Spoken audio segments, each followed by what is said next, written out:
Hi! Hello! Eto pong muli si Lolo Smart.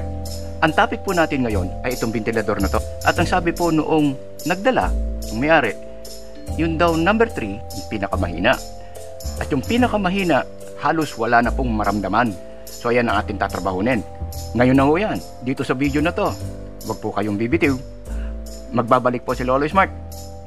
YouTube ID lang muna tayo. And then, pag-usapan na natin to.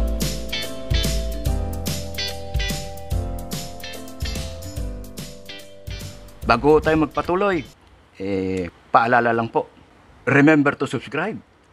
Tapos hit that bell of notification, yung bell mismo para mapindot nyo yung all. Sige po, tuloy na natin.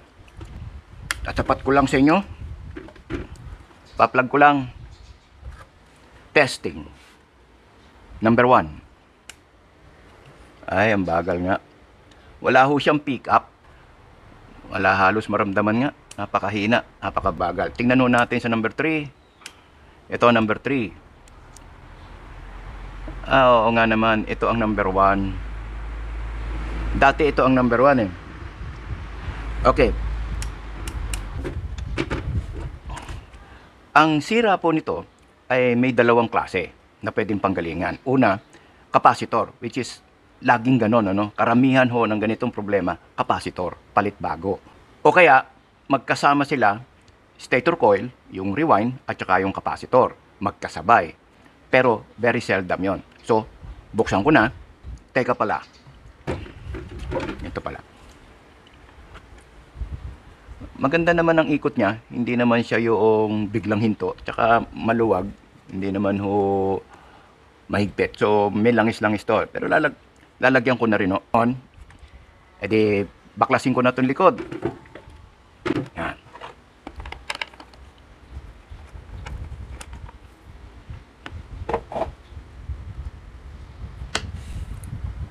Okay. Ito po ang capacitor. Ito po ang rewind.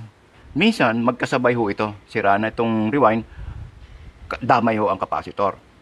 Madalang ho yun. Pero may nangyayaring ganon. Kadalasan, itong capacitor. Ganun lang, ano po.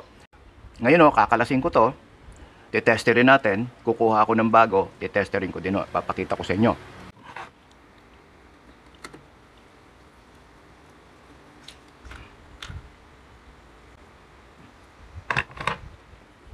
Putulin ko lang. Pero bago nyo galaw-gawin ito, ano po, siguraduhin yung hindi naka-plug. Paalala lang ho, baka kayo makakuryente.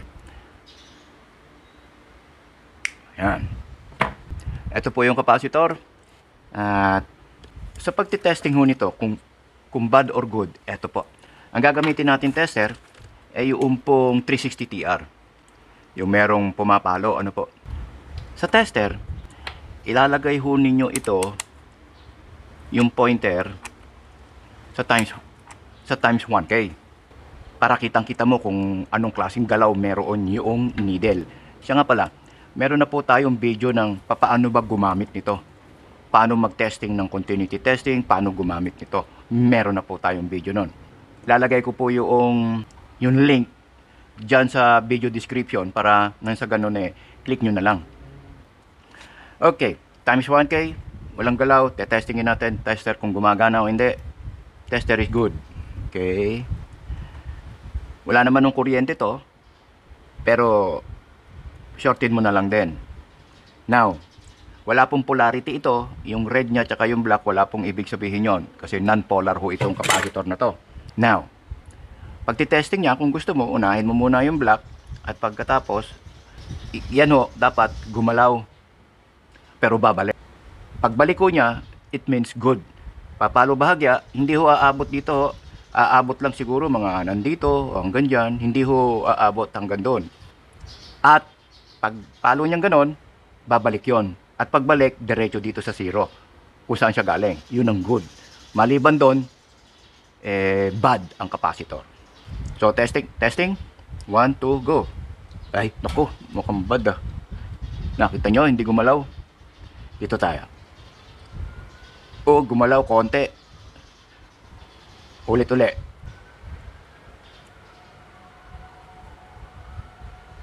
Ito ho yung luma. Ito po yung bago, ito po yung luma. Oh, ayan. Makikita nyo yung tatak, tsaka yung kulay nitong bakal, mas makintab yung sa bago. At maganda yung pagkakasulat. Ano po? Yan. 1.5 microfarad, 400 volts. Now, ito yung katitesting nating sira. Ngayon, itong bago, testering ko rin sa inyo. Short mo uli. Black to black. Tapos, pula. Tingnan nyo ha. Yan na. Oops. Mas maganda, no? Mas malayo ang palo kaysa doon kumpara sa luma. Ito naman. Binaligtad ko lang. Yun. Mas matayog. Mas malayo. Ano po ang palo? Kaya lang babalik siya. Dapat lang. Kasi kapag hindi bumalik, sira ang kapasitor. Kapag naman siya bumalik at kunti lang ang ibinaba, sira din ang kapasitor. Ganun lang ho yun. Okay. Isa pa. Yan. Ulit. Last. Yun. So, kanina, kapraso lang.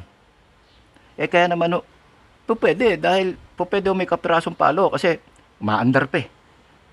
Kaya lang mabagal. Yan. At ito ang ating ikakabit.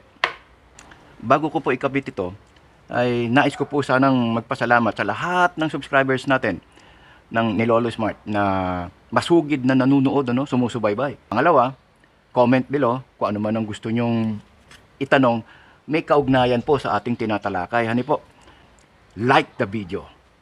Yan po ang paalala ko. Sige, tuloy na natin. Ito po yung luma, ito yung bago. Mas mahaba ang wire. 1.5 microfarad, UFD o UF. And then, hindi po pwedeng magkaiba ho. Hindi po pwede. 1.5 talaga ipapalit mo. Pag tinaasan mo, ginawa mong 2, aandar, mas mabilis, mas mahangin, pero mabilis yung uminit ito. Itong rewind. Mabilis din yung masira ang rewind. Bibili bago. Kakabit na, kukuha ka ngayon ng shrinkable tube. Tapos pati ito. Yan. Ganyan, lalabas. Ano po? Mamaya papakita ko sa inyo kung paano yan. Now, tayo po ay maghihinang.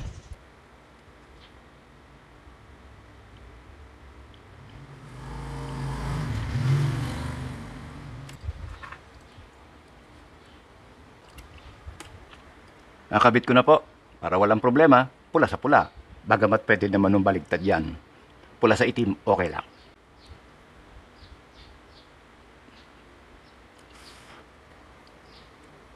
Titingnan mo kung ayos ba pagkakahinang. Yan.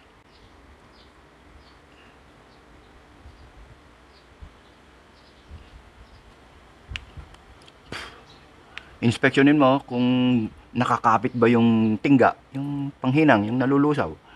Nang sa ganun hindi kumalas pagdating ng panahon.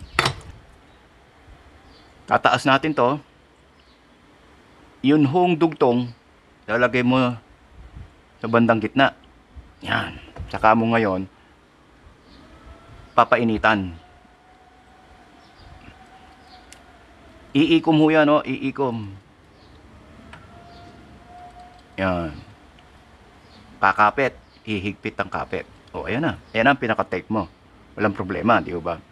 Tatandaan nyo, kapag kapasitor ang inyong hinahawakan o ginagawa, ay kailangan hong hindi ho nakasaksak yan sa outlet.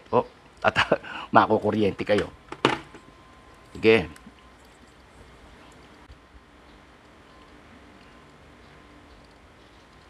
Ito po kasing shrinkable tube. Pag nainitan, umiikom. Kaya ang ginagawa naman ng iba, yun bang pasindi ng sigarilyo? Anong tawag doon? Lighter. Yun bang lighter, iinit. Pwede naman ho yun. Kaya lang, wala ho ako lighter. Hindi ho ako nagsisigarilyo. So, kailangan ko ba bang bumili? Di pa initan ko lang nung panghinang. Ayos na. Okay, testing.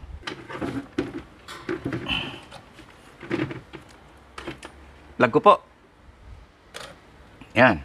Okay, game. Number 1. Ayan. Pumick up na. Kanina, hindi pumipick up ang number 1 eh. At ngayon, medyo malakas siya talaga. Ayan ang number 1. Kanina, number 3 yan eh. Kaya, Number 2. Ayun, lumakas bahagya. Gulat ko naman. Sa lakas muntik na tumba. Oh, number 3. Oh, lakas. Bagyo. Ito ang number 3. Talagang daman-dama ang hangin. Oh, ay, mali Oh, ayan, tapos na. Nakasa na. Bago natin ibalik yung takip, bunutin mo sigurado, bunutin mo sa pagkaka-plug. Tapos lagay mo sa 0. So, kasa na natin.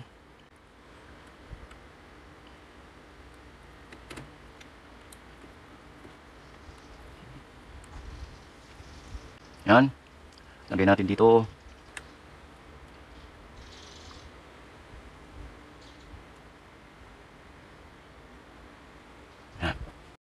Okay.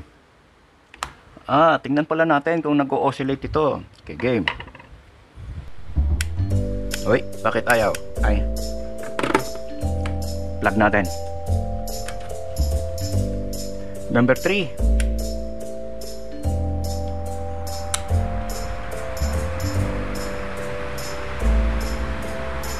Okay, gumagana. Uy.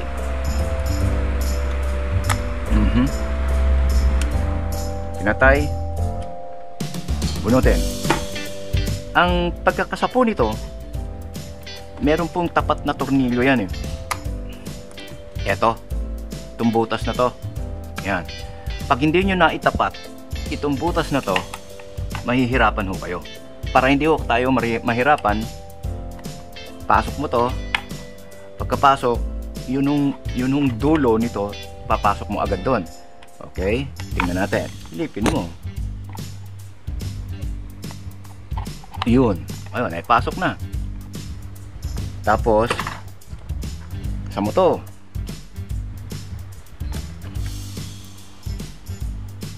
O, di ba? Ang dali. Kasi kapag hindi ganon, baka hindi nyo maisentro yung bolt do sa butas na pagkakasahan. So, tatagal. Yan, higpitan mo na. Pwede na yan. Okay. Kakabit po natin. Ito po kasi wala yung iniikot-ikot na ganon. Yung lock. Wala ho eh. Ang lock niyan, ito. Naka-plastic. Ikakasamong ganyan. Papasok mo unti-unti. Yun. Yun. Yun. Di pa pala. Yun. Okay. Sana. Alright.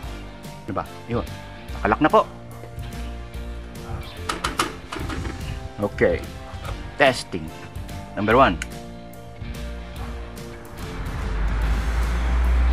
Grabe. Yan lang number 3 kanina. Pinakamalakas. Ito ngayon ang pinakamahina. Yan ang number 3. Pinakamalakas. Talagang malakas. Tunog pa lang. I-off na natin. Bunot. So, ayan po. At tayo ay tapos na doon sa ventilador na yon. Subscribe, huwag nyo kakalimutan. Pati yung notification bell, huwag nyo kakalimutan, no? Para kayo notified lagi pag may bagong videos. Like the video, comment below. Sa susunod na video, magkita-kita tayo muli. Ito po si Lolo Smart, nagsasabing God bless sa inyong lahat. Salamat po sa mga subscribers. Salamat po sa mga bagong magsusubscribe. Bye. Bye-bye.